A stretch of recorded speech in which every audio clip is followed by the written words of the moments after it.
कहानी की शुरुआत में हम विल हंटिंग नाम के एक लड़के को देखते हैं जो अपने घर में बैठकर बुक पढ़ रहा होता है। तभी वहां उसका दोस्त चकी उसे लेने उसके घर जाता है।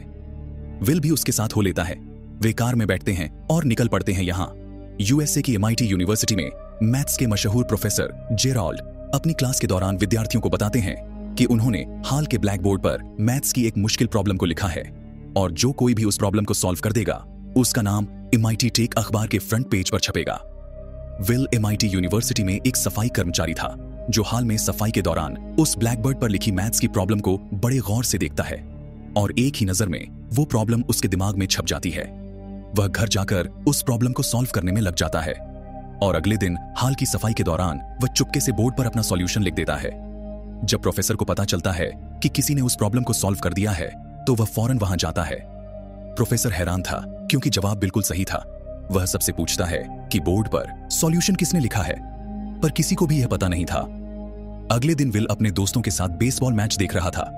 वहां उसे एक लड़का दिखाई देता है जिसने बचपन में विल को बहुत पीटा था। विल वहां तो उसे कुछ नहीं कहता, पर बाद में अपने दोस्तों के साथ मिलकर उस लड़के के ग्रुप पर हमला कर देता है। विल उसे बहुत बुरी तरह पीटता है। तभी पुलिस वाले वहां आ जाते हैं। पुलिस वाले उसे अरेस्ट करके ले जाते हैं। प्रोफेसर की अगली क्लास में सब यह जानना चाहते थे कि वो जीनियस कौन है जिसने उस प्रॉब्लम को सॉल्व किया है, लेकिन कोई भी सामने नहीं आता। तो ये पता लगाने के लिए कि वो जीनियस कौन है, प्रोफेसर बोर्ड पर एक नई प्रॉब्लम लिख देता है जो पहली प्रॉब्लम से भी ज्यादा मुश्किल थी, क्योंकि इसका सलूशन ढूंढने के लिए खुद प्रोफेसर और उसके साथियों को 2 साल लग गए थे। कोर्ट ने सुनवाई के लिए अगले हफ्ते की तारीख देकर विल को छोड़ दिया था, जो वापस MIT में आकर नई प्रॉब्लम को सॉल्व कर रहा था।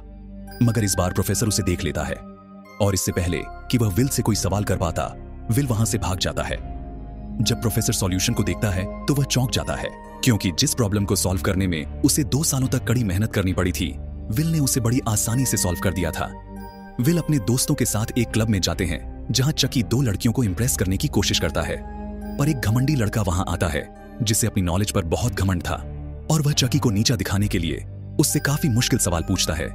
तो अपने दोस्त को बचाने के लिए विल सिचुएशन को संभालता है और उसके सवाल का बुक रेफरेंस और पेज नंबर के साथ बहुत ही बेहतरीन जवाब देता है, जिसे सुनकर वह लड़का बिल्कुल चुप हो जाता है। विल की नॉलेज से वहां बैठी एक लड़की स्काइलर इंप्रेस हो जाती है और उसे दोबारा मिलने के लिए भी कहती है। वहीं दूसरी ओर प्रोफेसर को विल के बारे में पता चल चुका था और वह सीधा कोर्ट में उसकी सुनवाई पर पहुंचता है। कोर्ट में पता चलता है कि विल का पुराना क्रिमिनल रिकॉर्ड भी मौजूद है। उस पे गाड़ी चुराने के इल्जाम भी लग चुके हैं, लेकिन वह काफी स्मार्ट था जो हर बार किसी न किसी तरीके से बच जाता था। हालांकि जज को पता था कि विल एक अनाथ है और फोस्टर होम में पला बड़ा है जहां उसके साथ अच्छा बर्ताव नहीं हुआ। जज उस पर रहम न खाते हुए उसे जेल भेजने का फैसला करता है और जमानत करवाने के लिए उसे $50,000 का फाइन देना पड़ेगा।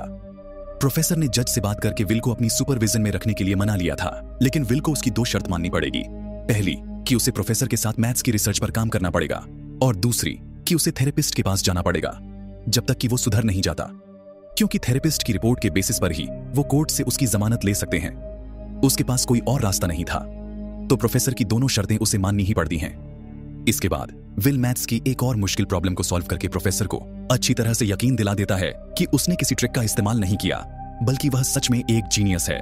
प्रोफेसर को विल पर गर्व था। कल वह थेरेपिस्ट के पास जाने वाला था, इसलिए वो उस थेरेपिस्ट की किताब पढ़कर उसके बारे में सारी इंफॉर्मेशन इकट्ठा करता है ताकि वह उसे बेवकूफ बना सके।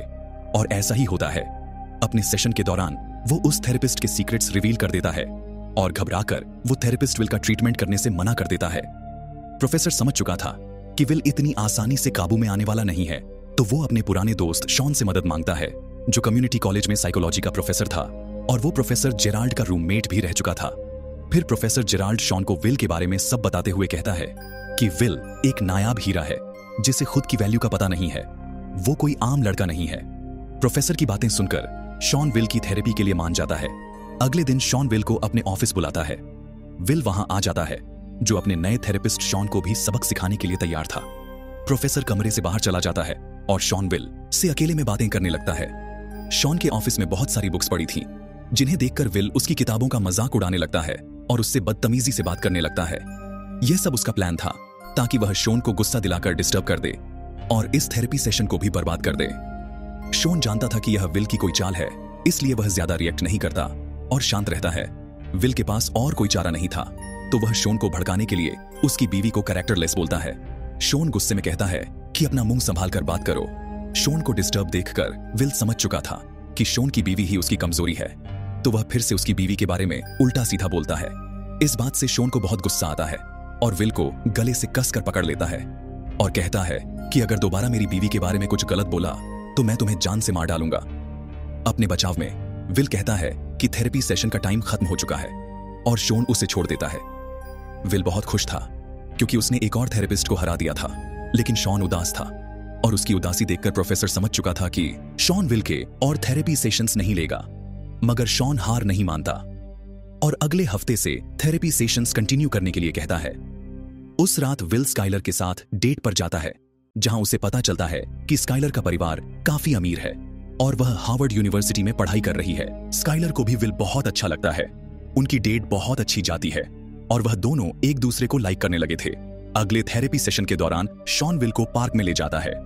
वो कहता है कि तुम्हारी उस दिन की बदतमीजी पर पहले तो मुझे बहुत गुस्सा आया, पर जल्द ही मुझे यह एहसास हो गया कि तुम सिर्फ एक बच्चे हो जिसे इस बात का एहसास नहीं कि वह क्या बोल रहा है। तुम्हें प्यार के बारे में अगर कुछ पता भी है तो उसका आधार है वह नीरस किताबें जो हमें किसी चीज के बारे में सिर्फ बता सकती हैं लेकिन उसका एहसास नहीं करवा सकती। दरअसल शॉन की बीवी को कैंसर था। आज भी शॉन अपनी बीवी से बहुत प्यार करता है, इसीलिए विल के गलत बोलने पर शॉन को इतना गुस्सा आया था। वह कहता है कि जिसे तुम अपनी जान से भी ज्यादा प्यार करते हो उसे पल पल मरता हुआ देखकर कितना दर्द होता है, और इतना कहकर शॉन वहां से चला जाता है। विल को अपनी गलती का एहसास तो हो चुका था, लेकिन अभी भी उसमें काफी ईगो थी। अगले दिन वह चकी के साथ कंस्ट्रक्शन साइट पर काम करने चला जाता है और शाम के वक्त वो स्काइलर को कॉल करता है। स्काइलर फोन उठाती है, लेकिन विल के दिमाग में कोई हेजिटेशन थी जो बिना कुछ बोले ही फोन काट देता है। तीसरे सेशन के दौरान विल कुछ भी नहीं बोलता तो उसे चुप देखकर शॉन भी खामोश ही रहता है, क्योंकि वह जानता था कि विल अभी भी उसके साथ माइंड गेम्स खेल रहा है। सेशन का सारा समय यूं ही दोनों की लंबी खामोशी में खत्म हो जाता है। विल प्रोफेसर जेराल्ड के साथ मैथ की रिसर्च में विल बहुत बढ़िया काम करता है। जिन प्रॉब्लम्स को कुछ मैथमेटिशियन सालों से हल नहीं कर पाए थे, उन प्रॉब्लम्स को विल बड़ी आसानी से सॉल्व कर देता है और प्रोफेसर को मानो यह सब एक चमत्कार लग रहा था। फिर शॉन के साथ चौथे सेशन में विल अपनी चुप्पी तोड़ता है और शॉन को एक जोक सुनाता है। शॉन इसी मौके की तलाश में था। वो विल से उसकी गर्लफ्रेंड के बारे में पूछता है। विल उसे बताता है कि वह स्काइलर को डेट कर रहा है, लेकिन वह उससे कॉल पर बात नहीं करता क्योंकि अभी स्काइलर उसके लिए परफेक्ट है और ज्यादा बात करके वो सब बिगाड़ना नहीं चाहता। वो स्काइलर से प्यार करता था, लेकिन वो डरता था कि अगर स्काइलर को पता चल गया कि वह एक अनाथ है तो शायद वह उससे मिलना बंद कर दे। शॉन उसे कहता है कि कोई भी इंसान परफेक्ट नहीं होता, हम सब में बहुत सारी खूबियों के साथ साथ कमियां भी होती हैं। मेरी बीवी को मरे हुए 2 साल बीत चुके हैं और उसकी ऐसी ही छोटी छोटी बातों को मैं बहुत मिस करता हूँ। इसी तरह मुझ में भी बहुत सारी कमियां हैं जो शायद दूसरों के लिए बहुत अजीब होंगी, लेकिन वो मेरी बीवी को पसंद थी, क्योंकि हम जिससे प्यार करते हैं हमें उसकी खूबियों के साथ साथ उसकी कमियों से भी प्यार हो जाता है। ना तो तुम परफेक्ट हो और ना ही स्काइलर परफेक्ट है, लेकिन अगर तुम दोनों एक दूसरे से प्यार करते हो तो तुम दोनों एक दूसरे के लिए परफेक्ट हो सकते हो। विल पर शॉन की बातों का असर होने लगा था। शॉन की बातें सुनकर विल स्काइलर से और भी ज्यादा घुलने मिलने लगा था और उनका रिश्ता और भी मजबूत हो रहा था। इसी दौरान विल स्काइलर को अपने दोस्तों से मिलाता है, पर वह उसे अपनी सच्चाई नहीं बताता कि वह अनाथ है। अब विल को हायर करने के लिए बहुत सारी कंपनीज के ऑफर्स आने लगे थे, तो प्रोफेसर शॉन से मिलता है ताकि शॉन जल्द से जल्द उसकी रिपोर्ट बनाकर उन्हें दे और वो विल का करियर प्लान कर सके। लेकिन शॉन कहता है कि विल को अभी वक्त चाहिए और मुझे लगता है कि विल को डिग्रीज, मेडल्स और शोहरत नहीं चाहिए, बल्कि उसकी मंजिल कुछ और है, और अगर हमने उस पर किसी तरह का दबाव बनाया तो विल हमेशा के लिए यहां से भाग जाएगा।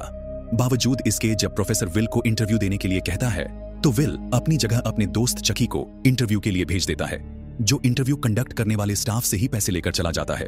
क्योंकि स्काइलर अपने फ्यूचर के लिए कैलिफोर्निया जाने वाली थी, तो वो विल को अपने साथ कैलिफोर्निया चलने के लिए कहती है ताकि वो दोनों एक साथ रह सकें। पर विल इसके लिए तैयार नहीं था। वो स्काइलर से बहुत प्यार करता था, लेकिन अभी भी उसके अंदर किसी तरह की इनसिक्योरिटी थी। उसे लगता था कि स्काइलर उसे छोड़कर किसी अमीर लड़के के साथ शादी कर लेगी। विल की बातें सुनकर स्काइलर को लगने लगा था कि विल डरपोक है जो अपने कंफर्ट जोन से बाहर निकलना नहीं चाहता।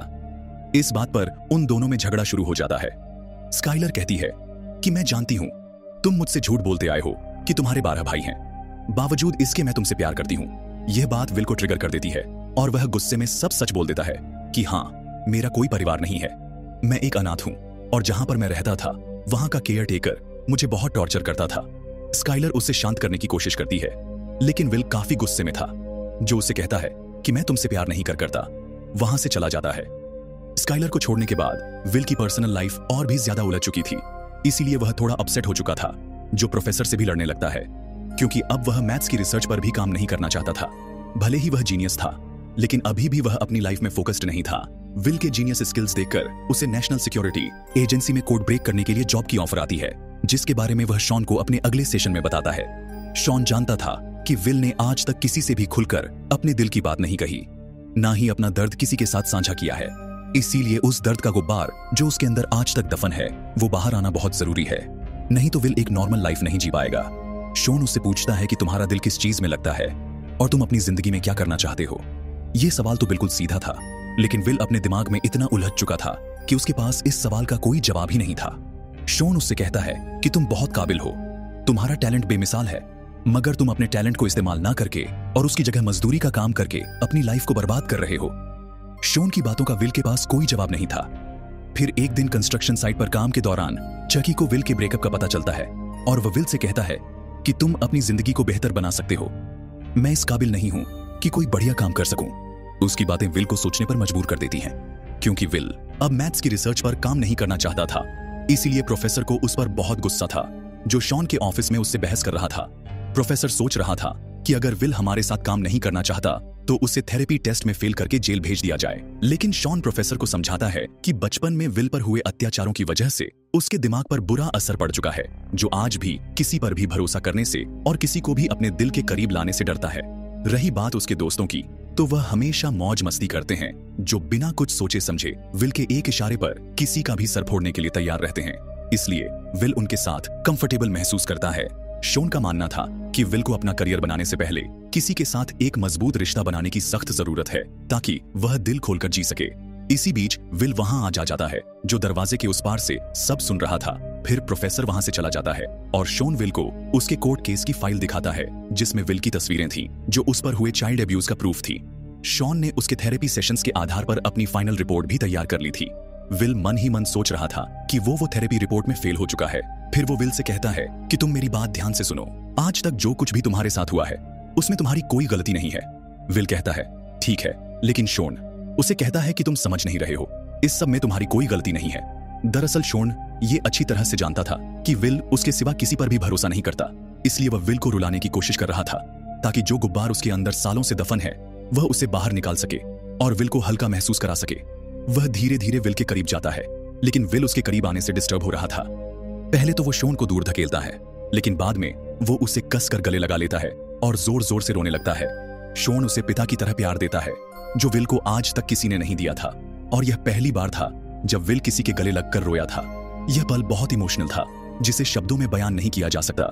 प्रोफेसर जेराल्ड की रेफरेंस से विल एक कंपनी को ज्वाइन कर लेता है और अपनी नई जॉब के बारे में शॉन को अपने आखिरी सेशन में बताता है। शॉन अब छुट्टियों पर जाने वाला था, तो वह विल को अपने ऑफिस का नंबर देता है। विल उसे दिल से शुक्रिया कहता है और शॉन उसके फ्यूचर के लिए उसे गुड लक कहता है। अगले दिन विल का जन्मदिन था और उसके दोस्त उसे एक पुरानी गाड़ी गिफ्ट करते हैं। विल अपनी गाड़ी लेकर सीधा शॉन के घर जाता है और उसके लिए एक चिट्ठी छोड़कर चला जाता है, जिसमें विल ने लिखा था कि प्रोफेसर को मेरी तरफ से सॉरी कह देना, क्योंकि मुझे किसी लड़की से मिलने जाना है। शॉन समझ चुका था कि विल उसी की तरह अपने प्यार से मिलने जा रहा है। जैसे शॉन ने वो मैच छोड़ा था, वैसे ही विल नौकरी छोड़कर स्काइलर से मिलने जा रहा है, क्योंकि नौकरी तो बाद में भी मिल जाएगी, मगर प्यार जिंदगी में सिर्फ एक बार मिलता है। वो विल के लिए बहुत खुश था, क्योंकि विल अब पूरी तरह से नॉर्मल हो चुका था। और इसी के साथ यह कहानी यहीं पर खत्म होती है।